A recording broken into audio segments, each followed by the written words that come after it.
Educational route, it's just experience. Was it completely experience then? Yeah, because I did a bit of film work in when I was in school, like at the age of 14, 15, 16, I did film stuff and all that. And then I was somehow forced to join the army. So all that thing I learned disappeared. So, and then, but you know, then this idea of being away for long times and all that helped. Of the, you know, the way, you know, the long hours, you know, doing all helped that experience that I learned to get me where, because it's sort of like, you know, the film industry is like the army. It's brutal. Like I say, brutal. You are working long hours. You hardly see your friends.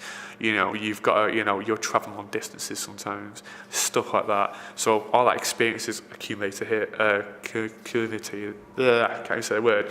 Has evolved into what where I am now. Educational-wise, I would say the biggest thing that has helped me educational-wise is knowing I'm dyslexic, and has helped me progress because I've started to overcome those obstacles in terms of learning how to write my first script, which I've only done this year, and I've normally been I've dyslexic now for 3-4 years.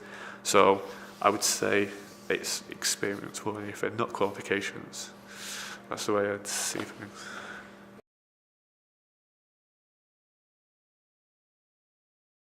My best one, I tell you what, the best thing I've ever witnessed was on the Muppets. I was literally, we were up at Hayford, this old military kind of army bunker. They used to store nuclear bombs and everything in there. And have you seen the Muppets, the new one? You see the Gulag prison, like concentration camp kind of thing. There, we filmed that.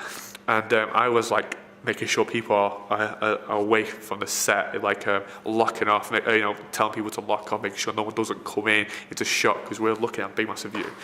I looked down underneath me, and about 10 feet underneath me, I saw the guy who did Animal practicing, and he was with a WWE wrestler, and he was practicing how to do our arm wrestle with Animal.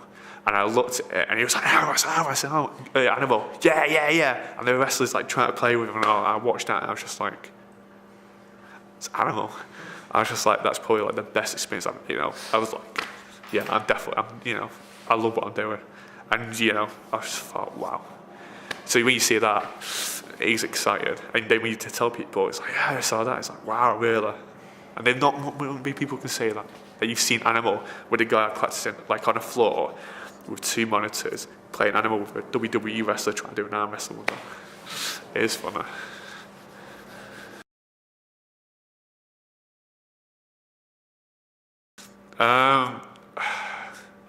My first ever job I did was a commercial for Danny Boyle. Then I did Maleficent. Then I did World War Z. At the same time, I was shooting during the weekends. Red 2, Thor 2. So any days I had up. And then I did the Muppets after Christmas. Then did Jupiter Ascending. Then took 3 months off because there was nothing going on. And then I did a project called Kids in Love, which was in Ely Studios. I did that. Then did Into the Woods. Then did another TV drama called People Just Do Nothing, which was the first ever like series we put on BBC 3 without being put on TV. And then I started Avengers in January, and then went till September, and then straight after it went straight into Pride and Prejudice, and I'm here now. So you know, I can name films I did because I've only done 2.5 years compared to the other guys. They've been doing like 5-10 years, so they forget they can. It's nothing. But for the first 2.5 years, that's the films I've done. But the thing is as well is I've only just started getting in a position where I'm called a location assistant as a credit, where the first year and a half I didn't get nothing. I didn't even get credited, and I was because that's the fact is you work in history, and I was looking, I was like, why haven't I got credit? And it's just the way it is. You're location winner. And then I've only just started saying I'm a location assistant now. So I'll get a location assistant for Avengers, for Into the Woods, for Pride and Prejudice, and the next job hopefully I'll be a location assistant. You know what? It's not you think it's stressful, but the benefits you get out of it, the likes that you're working with people that you thought you never see. Yeah, you're working long hours and all that, but it's just you can't think of it as stressful. You have to think it's just fun and games. And you will, for the first couple of weeks when you're on a film set, you might think, oh, it's fun and games, and you're going to go, oh, damn it. You go through a moment where you think, oh, it's a struggle. And then after a while, you start enjoying it. I do enjoy it. I don't care if I do 23 hours a day. I'll put my hands up right now and do it. It's just one of those, it's fun and games because you play as a cat and mouse game. You always try and be one step ahead of everyone else, and that's what everyone's trying to do. I video, like at the video department on Pride, Prejudice and Zombies, they always try to do one step ahead, and they enjoy it because it's a cat and mouse game where they get power and all that. And it starts becoming less stress because you start understanding it and start enjoying it more. So don't get scared about it. Just realize you have to adapt to it. It does take you a while to start enjoying it, but it's what department you choose. It's one of those. No, I mean, I've literally just finished Pride, Prejudice and Zombies 2 weeks ago, and I've just been working non-stop this year, and I just got to myself, I was just like, I need a break. Because I felt like when I was working at Avengers, my granddad died and everything, so I've not had time to grieve or anything like that. I've not had time to take it all in. So I always think to myself, get the break while you need it, because I guarantee if you work on the next job and you had those 2 weeks off, you go, I wish I got a holiday. You know what I said before? You just have to go with the flow with it, and try. And if you need to go on holiday, go on holiday. Don't let anyone stop you, because you regret it. So it's one of those.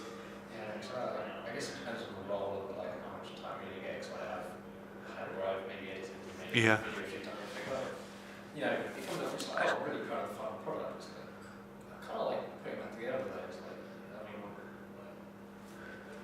Yeah. Yeah, I had a great fun putting it together.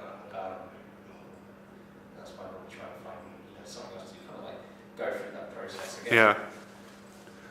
So you do, like I say, that's the way it works. So you do have to try and find a gap, and if you do get time off, take it. Yeah, it's going to cost you money, but would you rather be more knackered on the new production, knowing you've got like 3-4 months working straight, or knowing that you've just gone on holiday and you come back and you've recovered? So you do have to think of that.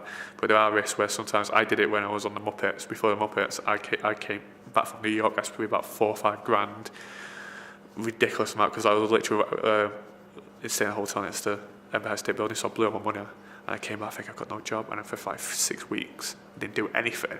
And then I was lucky I managed to keep working on the Muppets. So.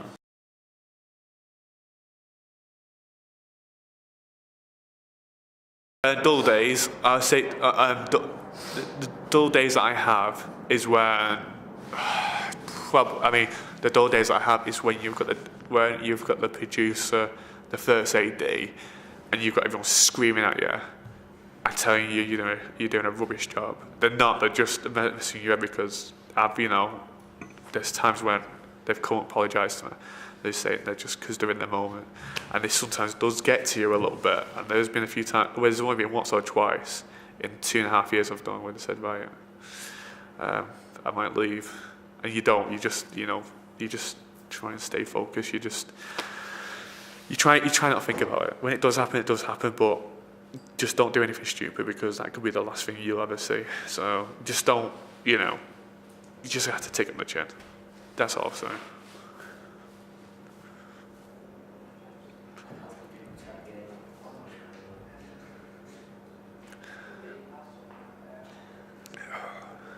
Thing is, if we ask another question, Sammy's going to come way more.